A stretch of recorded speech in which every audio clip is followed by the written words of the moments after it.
अस्सलाम वालेकुम। कैसे हैं आप सब? ठीक ठाक हैं? अल्हम्दुलिल्लाह मैं भी ठीक ठाक हूँ। अच्छा जी, आज की वीडियो का आगाज हम इकबाल के एक शेर से करते हैं कि दर्द दिल के वास्ते पैदा किया इंसान को, अतात के लिए वरना कुछ कम न थे करो बयां। अगर अल्लाह ताला को अपनी सिर्फ इबादत की जरूरत होती तो वो दुनिया में इंसान को कभी भी पैदा ना करता। उसकी इबादत के लिए तो फरिश्ते ही काफी थे, जो दिन रात सुबह शाम 24 घंटे उसकी इबादत में मशगूल रहते हैं। उसको क्या जरूरत पड़ी थी कि वो पहले एक कायनात बनाता और फिर उसमें एक महलूक पैदा करता जो उसकी इबादत करती। इतने रफड़ों में पड़ने की क्या जरूरत थी उसे? उसका इंसान को दुनिया में भेजने का कोई ना कोई मकसद होगा, और मकसद ये कि एक दूसरे के काम आए, एक दूसरे के दुख दर्द को समझें, एक दूसरे का ख्याल रखें, एक दूसरे का साथ दें। तो इधर मैं आपसे एक बात वाजे करती चलूं आपको कि हजरत अली रजी अल्लाह तआला अन्हो से किसी ने पूछा कि इंसान और जानवर में फर्क क्या है? तो आपने फरमाया कि जानवर वो है जो सिर्फ अपनी सोचे, जानवर सिर्फ अपना सोचता है, और इंसान हमेशा वो है जो दूसरों का भी सोचे, दूसरों का ख्याल रखे, दूसरों को साथ लेके चले, आसानियां बांटे। तो इंसान और जानवर में सबसे बड़ा फर्क यही है कि हम एक दूसरे के दर्द को महसूस करते हैं। जानवर में ये चीज कम होती है। देखने में तो ये भी आया है, आप कभी देखें कि कोई जानवर किसी तकलीफ में है तो उसके पास खड़ा जानवर बेताब हो जाता है, बेचैन हो जाता है। आपने अक्सर देखा होगा कि वो रस्सी छुड़ा के भागने की कोशिश करता है उसकी तरफ। लेकिन इंसान में ये चीज कम होती जा रही है, इंसान बेहिस होता जा रहा है। हम लोगों के पास पैसा बहुत ज्यादा है, चीजें बहुत ज्यादा हैं, लेकिन हमें उनके इस्तेमाल का पता ही नहीं है कि हमने इसको इस्तेमाल किस तरह करना है।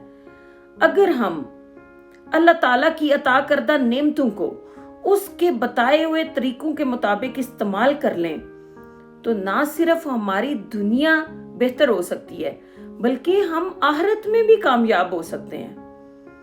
इधर मैं एक वाकया आपके साथ शेयर करती चलूं कि एक बादशाह कहीं शिकार पे जा रहा था। उसकी रास्ते में किसान से मुलाकात हो जाती है। किसान खेतों में हल चला रहा होता है। बादशाह उसके पास रुक जाता है, देखने लगता है कि ये क्या कर रहा है खेतों में। उससे पूछता है कि तुम रोज के कितने पैसे कमा लेते हो? वो उसको बताता है कि मैं 4 रुपए रोज के कमा लेता हूं। बादशाह कहते हैं, अच्छा, इससे तुम्हारी जरूरियात पूरी हो जाती हैं? वो कहते हैं, अल्हम्दुलिल्लाह पूरी हो जाती हैं। वो कहते हैं, कैसे खर्च करते हो, मुझे भी बताओ।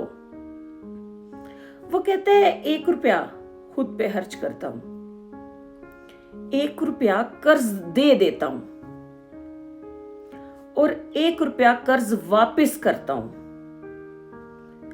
और जो आखिरी चौथा रुपया होता है वो दरिया में डाल देता हूं। बादशाह बहुत हैरान होता है कि ये अच्छी कहानी सुना दी इसने, ऐसा भला कैसे होता है?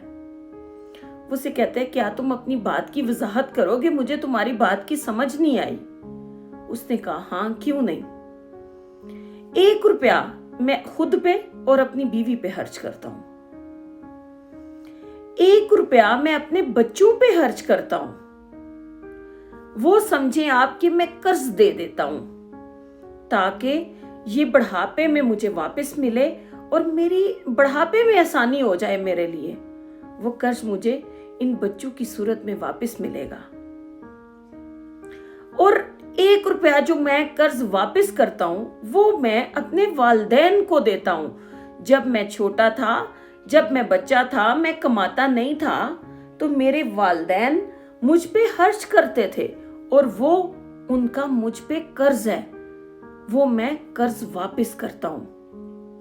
और आखिरी चौथा रुपया जो दरिया में डाल देता हूँ वो मैं किसी गरीब को देता हूँ जिसकी मुझे इस दुनिया में जरूरत नहीं है। उसका सिला मुझे हमेशा आखिरत में मिलेगा इंशाअल्लाह। तो इधर वो बात आ गई कि नेकी कर दरिया में डाल। ये है, इसको कहते हैं कि नेकी कर दरिया में डाल। हम दुनिया में जो अमल भी करते हैं उसका कोई ना कोई मकसद होता है, और अगर मकसद अच्छा हो तो मेरा ख्याल है हमें उसका रिजल्ट भी अच्छा ही मिलता है। इसलिए कोशिश किया करें कि जो हमारे पास चीजें हैं, जो हमारे पास जो भी अल्लाह ताला की नेमतें हैं, हम उन्हें एक अच्छी नीयत के साथ अच्छे तरीके से इन्वेस्ट करें, अपनी नीयत को अच्छा रखें, तो फिर इंशाल्लाह हमें उसका रिजल्ट भी अच्छा ही मिलेगा। आज के लिए इतना ही। खुश रहें, आबाद रहें, मुझे दुआओं में याद रखें, और अगर मेरी वीडियो अच्छी लगे तो मेरा चैनल लाइक और सब्सक्राइब कर दें। अल्लाह हाफिज।